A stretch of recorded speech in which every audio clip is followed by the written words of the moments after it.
Hey everyone, welcome back to the epic action cam showdown where we've taken 8 of the cheapest 4K action cams and put them head to head.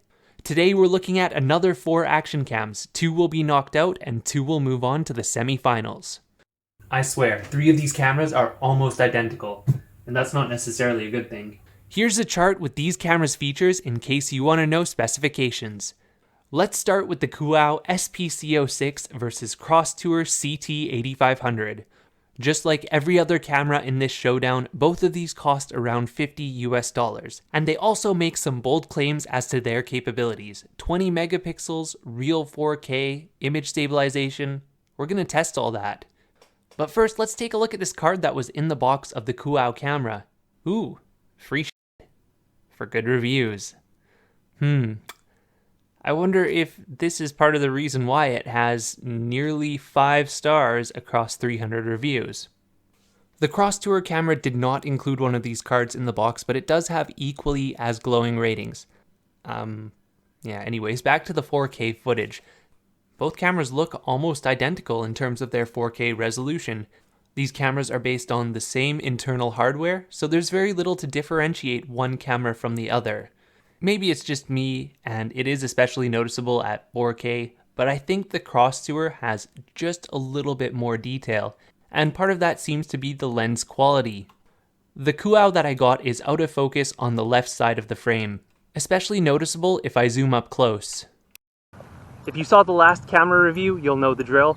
4K, the highest resolution that these cameras offer, with no image stabilization. This is just our first walk and talk test with these cameras. Make sure that they can do real 4K. If you saw the last camera review, you'll know the drill. 4K, the highest resolution that these cameras offer, with no image stabilization. This is just our first walk and talk test with these cameras. Make sure that they can do real 4K. Now, stepping down to these cameras' more usable resolution, 1080p, this out of focus effect becomes a lot less noticeable. The lens difference also creates a difference in field of view, with the Cooau being a more narrow field of view. Everything's a little bit closer up. I think for that true GoPro style look, the wide angle is the way to go. But with the narrow field of view, I'd say in many cases the Cooau appears to have shot it better.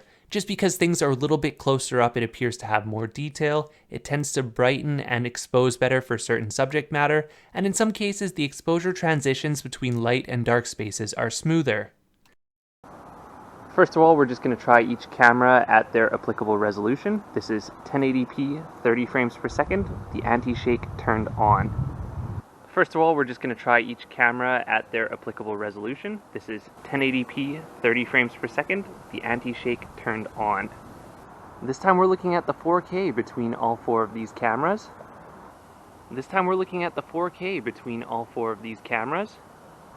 One of the major uses for these cameras is walk and talk video recording, which is better with image stabilization. Thankfully, both of these cameras do offer image stabilization, so let's turn that on now and see how much of a difference it makes. Now image stabilization is turned on, so this is what it looks like at 1080p 30 with the EIS on, just walking and talking with the cameras held out in front of me. This is also a sample of these cameras' audio quality, as I'm just holding them at arm's length, so it should be a good test for the microphone. In the first qualifier video, we went over the Vantop Moment 4U, which got knocked out by the Apeman A77. That Moment 4U is basically the same camera as these two, just that it has a touchscreen so it is significantly easier to navigate the user interface. Video quality is no better, mind you. Making a decision between these two cameras is quite difficult, as they are very, very similar. On one hand, the Crosstour has slightly better color rendition, as well as a little bit more detail at some resolutions. The Cooau has a little bit better frame rate in some instances, but it still does drop frames. My choice to move on is the Crosstour CT8500 because it's $10 cheaper and the differences are not substantial enough to justify spending more. Next up we have the Campark Act74A versus the Jeemak M5. And that Campark Act74A has, nearly 13,000 reviews and 4.5 stars, and it's based on the same sensor and processor as the previous 2 cameras? Genuinely, tell me here, which do you think looks better, the Campark or the Jeemak? The Jeemak at least is based on the Novatech NT96660 processor. That camera can at least do genuine 2K 30 and good looking 1080p 60 with stabilization. I don't really think either camera is good per se, but the Jeemak M5 seems to be good enough. It has just a little bit more detail and just a little bit more natural color balance, and that sort of pushes it over the edge.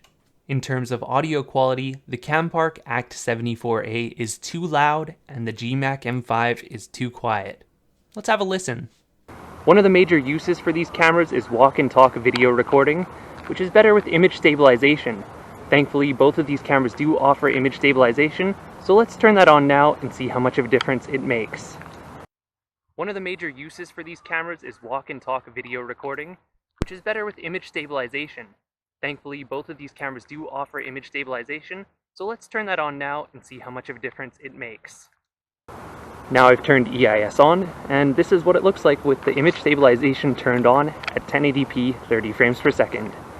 This is also a good test of these cameras' microphones, as I'm just holding the cameras out in front of me, walking and talking straight to the cameras. Now I've turned EIS on, and this is what it looks like with the image stabilization turned on at 1080p 30 frames per second. This is also a good test of these cameras' microphones, as I'm just holding the cameras out in front of me, walking and talking straight to the cameras. So yeah, it is pretty hazy today.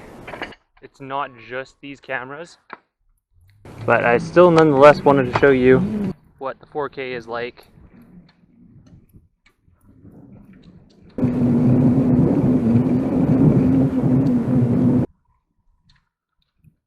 The only one of these cameras with image stabilization at 4K is the Cooau and the Jeemak. And so, with a more consistent frame rate and better detail, the Jeemak M5 moves to the semifinals versus the Crosstour CT8500. Before I go, we need to talk about something important. The Jeemak M5, the other camera I'm reviewing here, was a last-minute addition to this head-to-head bracket. Originally, I wanted to go with a more popular and well-known brand, Vixure, but by the time I tried to check out and order, Vixure cameras had completely disappeared from Amazon. Recently, Amazon has been cracking down on sellers who fake reviews, including these little cards that say get a free sample if you leave a 5-star review, or monetizing reviews by offering refunds through PayPal, or even sometimes taking an existing listing that already has good reviews and changing it to a worse product. I suspect that the sellers of these 8 cameras are guilty of one or more of these tactics. For example, both the Jeemak and the Campark included these little cards that say get a free sample in exchange for reviews.